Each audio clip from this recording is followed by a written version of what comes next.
South ఇండియాలోనే biggest sorry store మన Varahi silks మన విజయవాడ ఎంజీ రోడ్ లో ప్రారంభం. నాకు తెలిసి వేరే ఎక్కడ కూడా నేను అన్పార్లమెంటరీ భాష అదంతనే బాగుంది. ఒక మహిళ అంటే ఒక మహిళ అంటే పరిటాల సునీతమ్మ గారితో మీరు ప్రత్యర్థిగా రాజకీయం చేస్తున్నారు. అంతవరకు బాగానే ఉంది. రాజకీయంగా సిద్ధాంత పరంగా మాట్లాడచ్చు, వాళ్ళ వైఫల్యాల గురించి మాట్లాడచ్చు, అంతనే బాగుంది. గతంలో మీరు చేసిన వాటి గురించి మాట్లాడచ్చు, మీ వైఫల్యాల గురించి కూడా మాట్లాడచ్చు. మీరు ఇప్పుడు జరుగుతున్న వాటిలో వైఫల్యాల గురించి మాట్లాడచ్చు. నియోజకవర్గంలో ఏం డెవలప్మెంట్ చేయలేకపోతున్నారు, ఏంటి ఇప్పటివరకు సంక్షేమ పథకాల విషయంలో ఏంటి, అసలు లోకల్గా ఆమె ఇచ్చిన అవి మాట్లాడవచ్చు, ఎవరైనా నమ్ముతారు. 2005లో పరిటాల రవి గారి హత్య తర్వాత జరిగిన ఉప ఎన్నికల పెనుకొండలో మీ ప్రభుత్వం ఉంది, కాంగ్రెస్ ప్రభుత్వం ఉంది. అప్పుడు ఒక మారణ హోమం సృష్టించారు. అవన్నీ దాటుకొని ప్రజాబలంతో సునీతమ్మ గారు గెలిచారు. అక్కడ సానుభూతిని పక్కన పెట్టేస్తే ప్రజాబలంతో మీరు అధికారంలో ఉన్నా కూడా ప్రజాబలం ఉంది కాబట్టి సునీత గారు గెలిచారు. వినన్నా, వాళ్ళకు ప్రజాబలం ఉండింటే ఆ ఎలక్షన్ లో కూడా మద్దిలచేరు సూరి ఒక స్టేజ్ లో ఒక ఇంటర్వ్యూలో చెమన్న రాజీకి పిలిచినాడు. అంటే సూరి ఏ స్టేజ్లో ఉన్నాడు అంటే రవినే చంపినాం, వాడెంత వీడెంత అనేసి కొంత ఓవర్ కాన్ఫిడెంట్ గా ఉన్నాడు. గడ్డం సుబ్రహ్మణ్యం గారు కూడా పిలిచారులేండి, ఈయన పోలేదు. ఎవరు?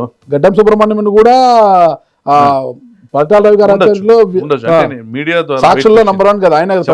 ప్రస్తావిస్తే ఒక ఇంటర్వ్యూలో నేను రాజీకి వస్తాను అంటే రమ్మని చెప్పినాను, నాకేం అవసరం, రవినే పోయినాడు, మీతో నాకేం పని అన్నాను అంటే రవిని చంపినాక ఆయన రిలాక్స్ అయినాడు.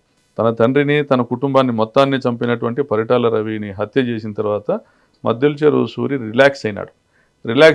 శత్రువు ఎప్పుడు కూడా దెబ్బతీయడానికి సమయం కోసం ఎదురు చూస్తాడు తప్ప ఒకడు పోతే ఇంకొకడు నడపడు దాన్ని అనేది అయితే ఎప్పుడు ఉండదు.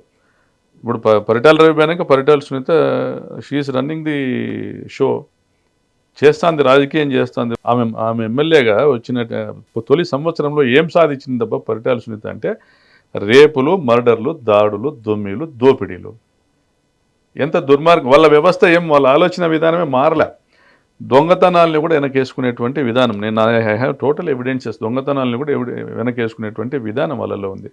ఇంకో ప్రత్యర్థి ఆస్తుల మీద నుంచి ఆదాయం రాబట్టుకోవాలనేటువంటి విధానం వాళ్ళలో ఉంది. ముందు ఎప్పుడో చూసేవాళ్ళం, తాడిపత్రి ప్రాంతంలో చీనా చెట్లు నరికేసి ప్రత్యర్థిని బలహీన పరిస్థితి, అది ఆర్థిక మూలాలు దెబ్బతీయడం. ఇది వీళ్ళు పాటిస్తా ఉన్నది, అదే వీళ్ళు చేస్తా ఉన్నది. ప్రతిసారి కూడా వీళ్ళు చేస్తానది ఇదే. వాళ్ళకి సిద్ధాంతాలు ఎక్కడి నుంచి ఉంటాయండి? వాళ్ళు దేని నుంచి అయినా కూడా డబ్బులు వస్తే ఏరుకుంటారు. వాళ్ళకి సిద్ధాంతాలు ఏముంటాయి? ఏం సిద్ధాంతాలు ఉంటారు చెప్పండి? ఏ సిద్ధాంతం ఉంది వాళ్ళకి? మీకున్న సిద్ధాంతం ఏంటి? ప్రజలకు సేవ చేయడానికి రాజకీయాల్లోకి వచ్చిన ఆ ప్రజలు మిమ్మల్ని ఎందుకు కాదన్నారు ఈసారి? ఈవీఎంలు అని రాహుల్ గాంధీ చెప్తా అన్నాడు.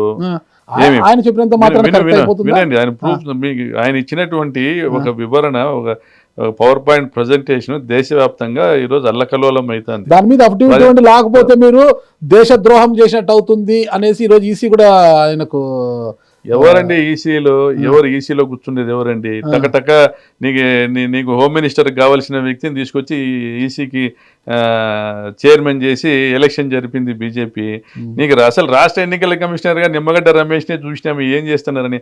ఈరోజు ఎక్కడ ఏ వ్యవస్థ కరెక్ట్గా జరుగుతుంది? ప్రజాస్వామ్యము 4 కాళ్ళు కూడా నరికివేయబడినాయి.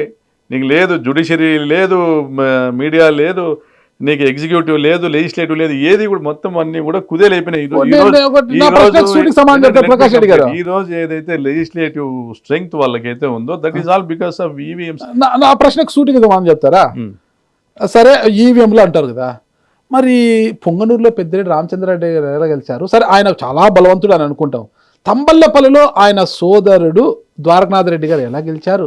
ఎంపీగా మిథున్ రెడ్డి గారు ఎలా గెలిచారు? కడపలో అవినాష్ రెడ్డి గారు ఎలా గెలిచారు? లేకపోతే 11 స్థానాలు మీకు వచ్చాయి. దర్శిలో బూచేపల్లి శివప్రసాద్ కావచ్చు, వీళ్ళు ఎలా గెలిచారు? మరి మీకు మంచి చేస్తే మీరు గెలిచారు కదా. వినండి, ఈవీఎంలు ఫిక్స్ చేసుకునేది వాళ్ళే. ఎలక్షన్లకు ముందు నుంచి కేకే సర్వే కూడా చెప్పిస్తుంది వాళ్ళే. మీకు 11 వస్తాయని వాళ్ళే చెప్పుకుంటూ వచ్చినారు. కేకే సర్వే 164 ముందే డిక్లేర్ చేసినాడు ఎలక్షన్లకు ముందే. 11 వస్తాయని. ఇదంతా కూడా ప్రీ ప్లాన్డ్ గా వాళ్ళే ముందే ఒక కేకే సర్వేతో అనౌన్స్ చేయించడము, వివిధ సంస్థలతో అనౌన్స్ చేయించడము, మొత్తం ఈవీఎంలను కంట్రోల్ చేసి, మీకు any electronic gadget can be hacked. మేము ఈరోజు యుద్ధం చేసాం, మనము యుద్ధం చేసాము, సింధూరు, ఆపరేషన్ సింధూరు, అవన్నీ మనం విసురుతాన్నామా రాకెట్లన్నీ? ఎలక్ట్రానికలీ కంట్రోల్డ్, ఆపరేటెడ్, అవన్నీ digitally controlled. Any gadget can be hacked. మీకు ఈవీఎం అనేది దానికేమి వేరే ఇదేం కాదు. దాన్ని ఈవీఎంని హ్యాక్ చేయలేనటువంటి వ్యవస్థ ఇది ఎప్పుడో నాకు తెలిసి 1980s 90s తయారు చేసినటువంటి టెక్నాలజీనే ఈవీఎం టెక్నాలజీ. అప్పుడే దాదాపు 30 ఏళ్ళ పాత టెక్నాలజీ, అప్గ్రేడేషన్ లేదు. కాబట్టి ఈవీఎంల ద్వారా ఎన్నికలు కరెక్ట్ కాదు అని దేశం అంతా అన్ని రాజకీయ పార్టీలు కూడా బ్యాలెట్ కావాలా అని అడుగుతున్నారు. బ్యాలెట్లో రేపు పొద్దున ఎవరైనా ఓట్లు వేసుకొని గెలిచినారంటే అది కరెక్ట్గా మ్యాండేట్ అనేది బాగా. బ్యాలెట్ ఉన్నప్పుడు గుద్దుకుంటారు, ఈవీఎంలు ఉన్నప్పుడు మోసం అంటారు. ఏమంటా ఎట్లా మళ్ళా గుద్దుకోవడానికి గతంలో జరిగేదండి. ఏకపక్షమైనటువంటి గ్రామాలు ఉన్న చోట టీడీపీకి అంటే అవతల పార్టీకి ఏజెంట్లు లేకోకుండా చేసుకొని బలం ఉన్న వాళ్ళు గుద్దుకునేటువంటి పరిస్థితి అంటే అది జరిగింది. ఎందుకంటే పరిటాల రవి ఎలక్షన్లు కూడా చూసినాం కదా. నాకు తెలిసి 1900 అక్కడికి వస్తారా మీరు? నేను ఆ ప్రాంతానికి సంబంధించినది కాబట్టి నీకు విజయ్ కుమార్ గారు ఐఏఎస్ ఆ రోజు ఎలక్షన్ ఆఫీసర్గా ఉన్నారు. Group one officer. ఎస్, ఆ గ్రూప్ వన్ ఆఫీసర్ 165 బూతులు రీపోల్ చేయించారు. అసలు ఏజెంట్లే లేకుండా ఎలక్షన్ చేశారు. కనుముక్కల సానియా రమణారెడ్డి గారు పొద్దునే 11 ధర్నా కూర్చున్నారు. వాళ్ళు చేయలేదు అప్పుడు బూత్ క్యాప్చరింగ్? వాళ్ళు చేయలేదు అంటే పరిటాల రవి వినండి 94లో కానీ 90 కనుముక్కలలో సానియా వాళ్ళు ఆ రోజుల్లో బూత్ క్యాప్చరింగ్ చేయకోకుండానే గెలిచారా చెప్పండి? అంటే వాళ్ళ నాయన చనిపోయినప్పుడు 91లో నాన్ లోకల్ ప్రత్యర్థి గాదిలింగప్ప గారు ఉండండి. గాదిలింగప్ప గారు ఉన్నప్పుడు 22,000తోనో 24,000తోనో రమణారెడ్డి గారు గెలిచినారు.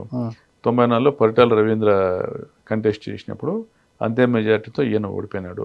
మళ్ళీ పరిటాల రవి రాజీనామా చేసి మళ్ళీ కంటెస్ట్ చేసినప్పుడు 60,000తో చేసినాడు. అది దాని విషయం చెప్తున్నప్పుడు చేసింది రిగ్గింగ్ చేసిన బూతులని 165 బూతుల్ని ఎలక్షన్ కమిషన్ తిరిగి రీఎలక్షన్ చేసింది. రిగ్గింగ్ చేసినారనేది ఎలక్షన్ కమిషనే ప్రూఫ్స్తో సహా ఇచ్చి. అంతకుముందు వాళ్ళు బూత్ క్యాప్చరింగ్ చేయకుండా రిగ్గింగ్లు చేయకుండానే గెలిచారు అని చెప్పండి. ప్రత్యర్థులు నిద్రపోతున్నారా ఎలక్షన్ కమిషన్ కి రిపోర్ట్? ఇప్పుడు వీళ్ళు చేస్తుంటే నిద్రపోతున్నారా? వీళ్ళు చేస్తుంటే మీ వాళ్ళు ఏమైనా నిద్రపోతున్నారా అని చెప్పండి. కంప్లైంట్ ఇచ్చారు, మీ వాళ్ళని వెనకేసుకురావద్దండి. ఆ రోజు సానిపల్లి గంగాధర్ గారు ఇచ్చిన కంప్లైంట్ వల్లనే కంప్లైంట్ ఇచ్చారు. కంప్లైంట్ వల్లనే రీపోలింగ్ జరిగింది. నిద్రపోలేదు ఆయనేమి. అంటే వీళ్ళు చేస్తే ఒకటి, మీరు చేస్తే ఒకటి. మీరు చేసేది మాట్లాడరు, మీరు వీళ్ళు చేసింది మాత్రమే బూత్ క్యాప్చరింగ్ రిగ్గింగ్లు. నా నాగరాజ్ అన్న, పరిటాల నాగరాజ్ అనే పేరు ఎందుకు నేను క్లారిటీగా చెప్తున్నా. 94లో రమణారెడ్డి అన్న కంటెస్ట్ చేసినప్పుడు Paritala Ravi candidate, TDP candidate. ఆ రోజు రామారావు గారి హవా ఉంది. ఆ హవాలో ఆయన గెలిచినాడు. ఆ రోజు రిగ్గింగ్లు చేసి ఉంటే పరిటాల రవీంద్ర కంప్లైంట్ ఇచ్చిండు. అనంతపురం జిల్లాలో ప్రతి చోట బలం ఉన్న ప్రతి చోట ఎవరికి వాళ్ళు బూత్ క్యాప్చరింగ్ రిగ్గింగ్లు అనేది అప్పట్లో రివాజ్గా ఉండింది. ఎవరికి వాళ్ళు చేసుకున్నారు.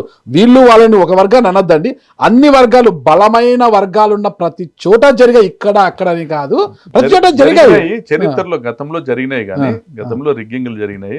ఎందుకు వెంకటాపురంలో ఏకపక్షమైన పోలింగ్ ఉంటుంది అంటే చెప్తారు మీరు, అన్ని చోట్ల జరిగాయని చెప్పండి, నేను ఒప్పుకుంటాను.